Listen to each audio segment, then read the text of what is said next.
Tout de suite, c'est l'invité de Paris Direct et aujourd'hui, c'est vous, Tristan Walex. Bonjour. Bonjour. Bienvenue sur ce plateau. Vous êtes journaliste à France Télévisions, prix Albert Londres. Votre dernière enquête, Le secret qui a fait exploser la droite, a été diffusée dans l'émission Complément d'enquête sur France 2. Vous l'avez co-signée avec Gérard Davet et Fabrice Lhomme. Vous auriez pu l'appeler La haine, mais c'était déjà pris. Dans cette affaire Big Malion, dont le procès doit s'ouvrir aujourd'hui, est aussi ou avant tout une question de haine en politique, on va y revenir. D'abord une précision, le procès Big Malion est censé donc commencer à la mi-journée au tribunal de Paris.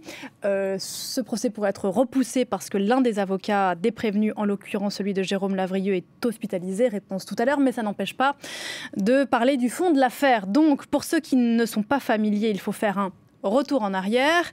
Nous sommes en 2012. Nicolas Sarkozy est président français sortant, candidat à sa réélection. Il veut une campagne électorale à la hauteur de ses ambitions, à l'américaine, comme on dit, avec des meetings spectaculaires. Mais très vite, les dépenses dépassent les plafonds fixés par la loi. Ici en France, c'est 22 millions d'euros. Et c'est là que se met en place un système de fausse facturation. C'est ça, en fait, c'est la règle électorale en France qui veut que tous les candidats ne peuvent pas dépenser plus de 22,5 millions d'euros, parce que sinon c'est de la triche. Il faut que tous les candidats aient les mêmes moyens. Et en fait, on se rend compte que Nicolas Sarkozy, en fait, qui a démarré en fait cette campagne un peu en retard sur François Hollande. Et en fait, il est bas dans les sondages.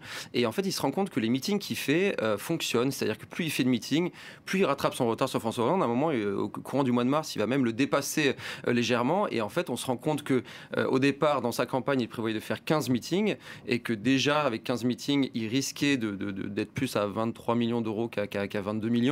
Et au final, il a fait 44 meetings, donc 3 fois plus que prévu. Et en fait, ses dépenses, donc, elles ont explosé.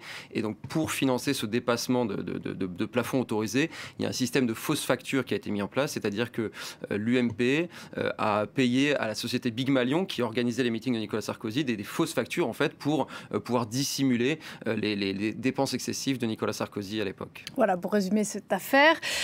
J'essaie de faire simple. Non, mais je renvoie à votre documentaire qui l'explique très clairement. En tout, 14 personnes sont jugées dans cette affaire.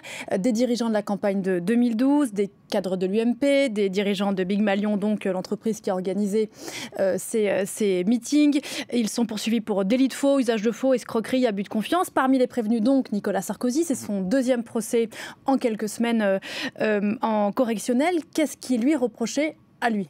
Alors lui, les enquêteurs, au terme de l'instruction, lui reprochent le délit en fait de dépassement du plafond des dépenses autorisées. Donc c'est un renvoi pour financement de campagne illégale. C'est un délit qui est puni de 1 an de prison. Il n'a pas été renvoyé ni mis en examen pour la partie fraude, c'est-à-dire que les enquêteurs disent que il a été incontestablement, ce sont leurs termes, incontestablement le bénéficiaire de cette fraude. En revanche, ils n'ont pas trouvé d'éléments matériels ni de témoignages incriminant l'ancien président pour dire qu'il avait connaissance ou qu'il avait été initiateur de cette fraude. C'est d'ailleurs ce qui est assez incroyable avec cette histoire, c'est qu'au terme de plusieurs années d'instruction, on sait le schéma financier, on sait où est parti l'argent, on sait que les fausses factures payées par l'UMP ont financé la campagne de Nicolas Sarkozy. En revanche, ce que n'ont toujours pas trouvé les enquêteurs au terme de 7 ans d'instruction, c'est qui a donné l'ordre, c'est-à-dire qu'on ne sait toujours pas qui a commandité. Mystère. On ne sait pas.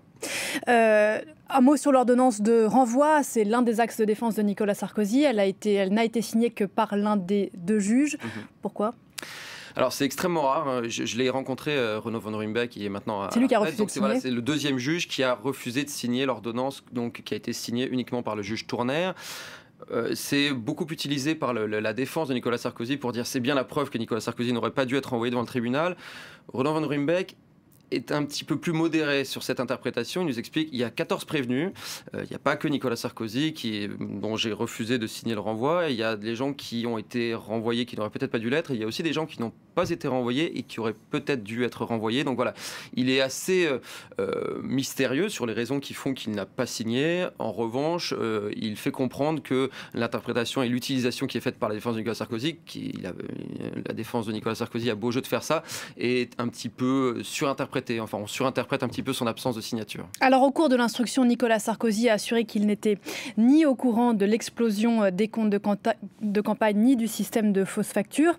Sur le premier point, il y a dans votre documentaire donc sur l'explosion des comptes un témoignage qui le contredit. Il s'agit de Guillaume Lambert qui était alors son directeur de campagne, qui va être jugé aussi à partir d'aujourd'hui ou si le procès est renvoyé un peu plus tard. On l'écoute, on en parle juste après. La première note, le 7 mars, nous enjoint de corriger la trajectoire. Vous en parlez à Nicolas Sarkozy de cette note ? Bien sûr. Et je lui indique la nécessité de faire des économies dans la campagne, de réduire un certain nombre de postes de dépenses. Moi, ce que je peux vous dire, c'est que cette note, elle lui est destinée, et comme toutes les notes qui étaient destinées, je lui ai passé, je lui en ai également parlé. Que faut-il en penser ? Alors, c'est un témoignage intéressant. Alors, il avait déjà dit cela aux enquêteurs. C'est la première fois qu'il le dit à visage. C'est la première fois qu'il le dit publiquement. Enfin, moi, ça fait 7 ans que je lui cours après et que voilà, il a toujours décidé de réserver ses déclarations au juge. Et c'est vrai que c'est assez intéressant parce qu'il faut savoir que Guillaume Lambert, c'est pas un politique, c'est-à-dire il a jamais été encarté. C'est un haut fonctionnaire. Il est préfet hors cadre aujourd'hui et c'est quelqu'un qu'on peut pas suspecter de vouloir nuire à Nicolas Sarkozy. Il a été son chef de cabinet à l'Élysée et c'est vrai que sur un point très important, il contredit, document à l'appui, les déclarations de Nicolas Sarkozy. Nicolas Sarkozy dit qu'il n'a jamais été informé du plafond des dépenses et qu'on était en train d'exploser ce plafond des dépenses. Et Guillaume Lambert dit que non seulement il en a parlé à Nicolas Sarkozy, qu'il lui a donné des documents et que c'était un vrai sujet. Et que donc Nicolas Sarkozy ne dit pas la vérité d'après Guillaume Lambert lorsqu'il dit qu'il n'a jamais été mis au courant de ces alertes comptables. Alors, au-delà du cadre judiciaire de cette affaire Big Malion, pourquoi est-ce qu'elle est extrêmement intéressante et presque capitale ? C'est que elle a fait, et c'est le nom de votre enquête, d'ailleurs vous dites exploser, pourquoi pas imploser en réalité, la droite française sur fond de guerre des chefs. Et 10 ans plus tard, on en récolte encore les fruits.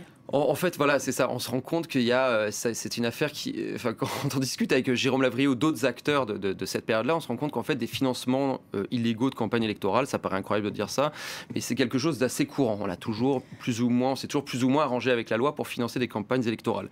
Sauf que là, pour la première fois, il y a un tabou qui a été franchi, c'est que on a lavé son linge sale en public, c'est-à-dire qu'on a Jérôme Lavrieux qui, en direct à la télévision en 2014, a raconté comment ça s'était passé. Jérôme Lavrieux était le bras droit de Jean-François Copé, et en fait il y a eu du coup une guerre des clans. Une réaction en chaîne qui une réaction en chaîne, c'est-à-dire que on avait à l'époque François Fillon Premier ministre, Nicolas Sarkozy président de la République, Jean-François Copé président de parti, président de l'UMP, et on se rend compte que ces trois ténors de la droite, les trois pouvaient potentiellement prétendre être candidats en 2017. Les trois se sont entretués et se sont servis de cette affaire-là pour flinguer le copain d'à côté. Un combat entre trois fauves politiques et avec eux l'ensemble des gens qui les soutenaient. Donc, qui est sorti vivant ?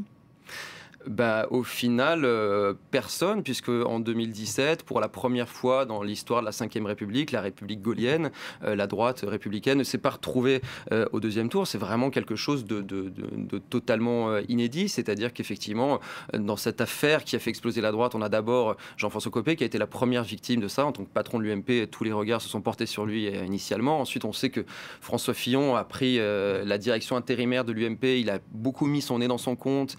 On sait aussi qu'il est allé, même s'il le conteste, déjeuner à l'époque avec le secrétaire général de François Hollande pour essayer d'accélérer les procédures judiciaires contre Nicolas Sarkozy. Et Nicolas Sarkozy a été sorti de la primaire à l'époque en 2016 parce que François Fillon s'est servi des affaires. On se souvient tous de cette fameuse phrase « Qui imagine le général de Gaulle mis en examen ?», ce qui était clairement une manière de dégager Nicolas Sarkozy de la course à cette campagne des primaires. Et ensuite, quand François Fillon, avec son discours de transparence, a gagné la primaire et est devenu le candidat de la droite, il s'était créé tellement d'ennemis en interne, il avait créé tellement de frustration que quand il a commencé à avoir ses premiers déboires médiatiques avec le scoop du Canard enchaîné, puis judiciaire, en étant lui à son tour mis en examen, il n'a pas eu beaucoup d'amis en interne pour le soutenir. Et dans quel état est la droite française aujourd'hui ? La nouvelle génération, même si ce ne sont pas vraiment des nouveaux venus, voudrait tourner cette page-là. Il voudrait passer tourner à autre cette chose. page-là, mais on se rend bien compte qu'en fait, la figure de Nicolas Sarkozy, elle reste encore extrêmement présente. Il a beau avoir déclaré qu'il arrêterait de faire la politique. On sait qu'il avait déjà déclaré que finalement, il était revenu. Et on se rend bien compte que la nouvelle génération, elle essaye un petit peu de se débarrasser, de tourner cette page-là, mais que c'est très compliqué parce qu'il y a un agenda médiatique. Nicolas Sarkozy a été condamné il y a quelques semaines dans l'affaire des écoutes. Là, il y a ce procès assez retentissant qui, a priori, risque d'être très, très intéressant à suivre parce que autant dans l'affaire des écoutes téléphoniques, dans l'affaire Bismuth, on avait 3 prévenus qui avaient tous intérêt à être sur la même ligne de défense. Là, on va se retrouver avec plusieurs clans qui vont se retrouver à la barre. Relavage de linge en public. De linge sale en public, avec les copéistes, les sarkozystes et des gens qui sont ni copéistes ni sarkozystes qui n'ont pas envie de porter le chapeau seul et qui risquent peut-être de dire ce qui n'a pas été dit pendant l'instruction. D'un mot, vous l'avez évoqué, c'est une histoire d'homme, c'est aussi une histoire de rapport à la chose publique. Il y a cette phrase sidérante de Jérôme Lavrieux, effectivement, à un moment, qui dit qu'on était dans la grande tradition du n'importe quoi des campagnes présidentielles, sur le financement des campagnes électorales ici en France et leur contrôle surtout, 10 ans plus tard. À l'époque, clairement défaillant. Est-ce que 10 ans plus tard, des choses ont progressé, avancé ? Ce qui a peut-être avancé, c'est que maintenant, on les juge. C'est-à-dire que bon, ça paraît long, mais on est en 2021 et donc ça fait 9 ans, mais on finit par juger ce financement occulte de la campagne électorale de 2012, présumé occulte. Et ça devrait être validé par la justice. Mais pour prendre un comparatif, on a eu récemment le jugement de la Cour de justice de la République d'Édouard Balladur. C'était le financement de sa campagne de 1995. Donc cette fois-ci, ça a mis, je ne vais pas faire d'erreur, ça a mis 26 ans avant d'être jugé. On a également une enquête sur le financement présumé occulte de la campagne de 2007, l'affaire dite libyenne. Donc oui, ce qui est peut-être en train de changer, c'est qu'avant, c'était fait en toute impunité. Aujourd'hui, cela passe devant les tribunaux. Mais ça reste a posteriori. Sur le contrôle, il y a encore des efforts à faire. Bon. On en reparlera. Merci beaucoup Tristan Alex d'être venu ce matin sur le plateau de Paris Direct. Donc, ce document, le secret qui a fait exploser la droite, diffusé pour complément d'enquête, à retrouver en replay sur le site de France Télé. Belle journée.